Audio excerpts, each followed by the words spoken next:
காட்டுல கிளியும் காக்காயும் உட்காந்து பேசிட்டு இருந்ததா. அப்ப காக்காயை பார்த்து கிளி சொல்லிச்சா ரொம்ப திமிரா, யூ டைரக்ட்லி காக்காய் தள்ளி உட்காரு.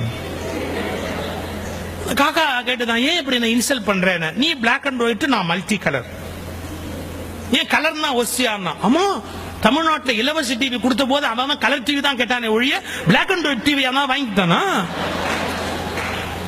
அதனால கலருக்கு தான் மரியாதை ஜாஸ்தி, பிளாக் அண்ட் ஒயிட்னா மரியாதை இல்லை அப்படின்னு காக்காயை சொன்ன. காக்கா சொல்லிச்சு, என்னமோ தெரியலப்பா, என்ன கடவுள் படைக்கும் போது கரண்ட் கட்டா போச்சு என்னமோ, நான் கருப்பா போயிட்டேன், அது ஒரு பெரிய விஷயமா அப்படி பேசிக்கிட்டு இருக்குது காக்காயும் கிளியும்.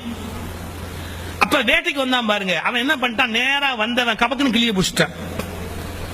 வேட்டைக்கு வந்தவன் கிளி தான் பிடிப்பான், காக்காயை பிடிப்பேன். காக்கா பிடிக்கிறதா ஊர்லயே பிடிக்கலாமே, காட்டுல போய் என்ன பிடிக்க வேண்டியிருக்கேன். ஆக்சுவலா தமிழ்ல காக்கா பிடிக்கிறதுங்கிற வார்த்தை கேட்டிருக்கீங்களே, அது எப்படி வந்ததுன்னு தெரியுமா? காக்கை பிடித்தல், வேற ஒண்ணும் இல்ல. ஒருத்தன் கால் கை பிடித்தாவது வாழ்க்கையில முன்னுக்கு வருது. கால் கை பிடித்தல், காக்கை பிடித்தல், காக்காய் பிடித்தல்னு போச்சு. தமிழ்ல அது எப்படி ரூட் வந்ததுங்கிறதுக்கு.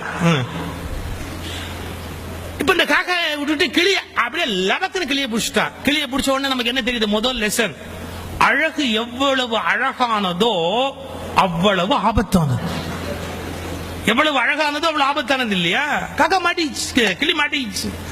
கிளியை பிடிச்சி நேரம் வீட்டுல கொண்டாந்து வச்சுக்கிட்டு அந்த கிளிக்கு பேசுறதுக்கு பழக்கிறா. இந்த காக்கா பின்னாடியே வந்து என்னன்னு பாக்குது.